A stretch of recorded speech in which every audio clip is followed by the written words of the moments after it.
Assalamualaikum warahmatullahi wabarakatuh. Saya Novita Nurhayati, mahasiswa Pendidikan Guru Sekolah Dasar Fakultas Ilmu Pendidikan Universitas Negeri Jakarta.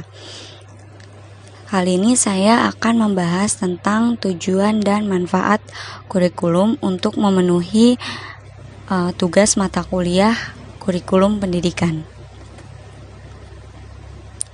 Kurikulum dipersiapkan dan dikembangkan untuk mencapai tujuan pendidikan, yakni mempersiapkan peserta didik agar mereka dapat hidup di masyarakat. Dengan demikian, dalam sistem pendidikan kurikulum merupakan komponen yang sangat penting, sebab di dalamnya bukan hanya menyangkut tujuan dan arah pendidikan saja, tetapi juga pengalaman belajar yang harus dimiliki setiap siswa serta bagaimana mengorganisasi pengalaman itu sendiri. Pengertian kurikulum.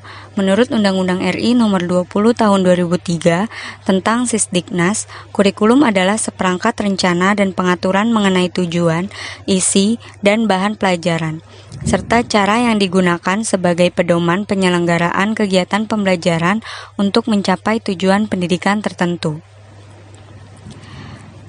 Tujuan kurikulum. Yang pertama, tujuan kurikulum berdasarkan tujuan pendidikan nasional. Yang kedua, tujuan institusional. Yang ketiga, tujuan kurikuler. Yang keempat, tujuan pembelajaran atau instruksional. Tujuan pendidikan nasional atau TPN. Secara jelas, tujuan pendidikan nasional yang bersumber dari sistem nilai Pancasila dirumuskan dalam Undang-Undang Nomor 20 Tahun 2003 Pasal 3 yang menyatakan bahwa pendidikan nasional berfungsi mengembangkan kemampuan dan membentuk watak serta peradaban bangsa yang bermartabat dalam rangka mencerdaskan kehidupan bangsa, bertujuan untuk berkembangnya potensi peserta didik agar menjadi manusia yang beriman dan bertakwa kepada Tuhan Yang Maha Esa, berakhlak mulia, sehat berilmu, cakap, kreatif, mandiri, dan menjadi warga negara yang demokratis serta bertanggung jawab. Tujuan institusional. Tujuan institusional adalah tujuan yang harus dicapai oleh setiap lembaga pendidikan, seperti misalnya standar kompetensi pendidikan dasar, menengah, kejuruan, dan jenjang pendidikan tinggi. Dalam Peraturan Pemerintah Nomor 19 Tahun 2005 tentang Standar Nasional Pendidikan Bab 5 Pasal 26 yang menjelaskan bahwa standar kompetensi lulusan pada jenjang pendidikan dasar bertujuan untuk meletakkan dasar kecerdasan pengetahuan, kepribadian, akhlak mulia, serta keterampilan untuk hidup mandiri dan mengikuti pendidikan lebih lanjut. Tujuan kurikuler. Tujuan kurikuler adalah tujuan yang harus dicapai oleh setiap bidang studi atau mata pelajaran. Tujuan kurikuler dapat didefinisikan sebagai kualifikasi yang harus dimiliki anak didik setelah mereka menyelesaikan suatu bidang studi tertentu dalam suatu lembaga pendidikan. Tujuan kurikuler pada dasarnya merupakan tujuan untuk mencapai tujuan lembaga pendidikan. Dengan demikian, setiap tujuan kurikuler harus dapat mendukung dan diarahkan untuk mencapai tujuan konstitusional. Tujuan pembelajaran atau instruksional. Tujuan pembelajaran atau instruksional merupakan tujuan yang paling khusus. Tujuan pembelajaran adalah kemampuan atau keterampilan yang diharapkan dapat dimiliki oleh siswa setelah mereka melakukan proses yang merupakan syarat mutlak bagi guru. Selanjutnya yaitu manfaat kurikulum. Yang pertama, manfaat kurikulum bagi guru, yang kedua bagi sekolah, yang ketiga bagi masyarakat, yang keempat bagi orang tua, dan yang terakhir bagi siswa itu sendiri. Yang pertama, manfaat kurikulum bagi guru. Kurikulum sebagai pedoman bagi guru dalam merancang, melaksanakan, dan menilai kegiatan pembelajaran.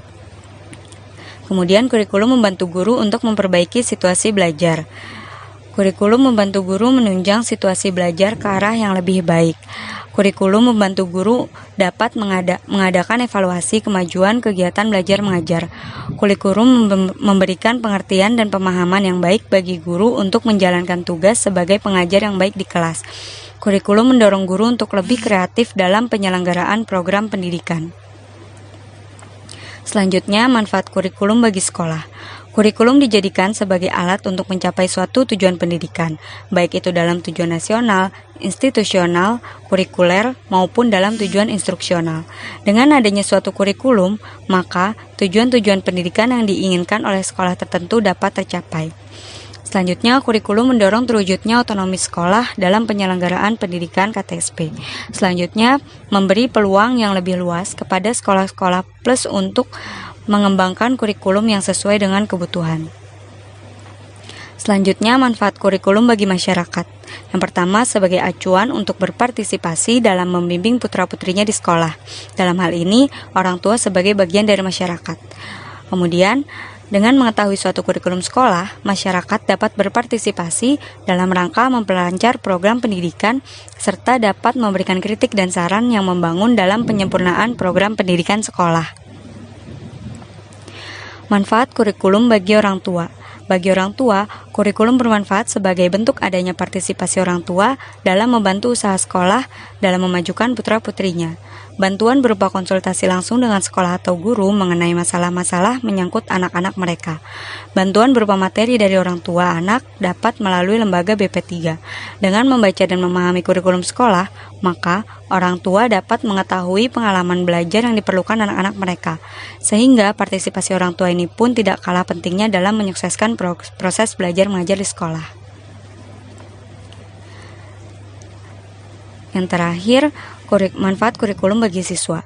Keberadaan kurikulum sebagai organisasi belajar tersusun merupakan suatu persiapan bagi anak didik. Anak didik diharapkan mendapat sejumlah pengalaman baru yang di kemudian hari dapat dikembangkan seirama dengan perkembangan anak, agar dapat memenuhi bekal hidupnya nanti. Kalau kita kaitkan dengan pendidikan Islam, pendidikan mestinya diorientasikan kepada pendidikan peserta didik dan perlu diberi bekal pengetahuan untuk hidup pada zamannya kelak. Terima kasih.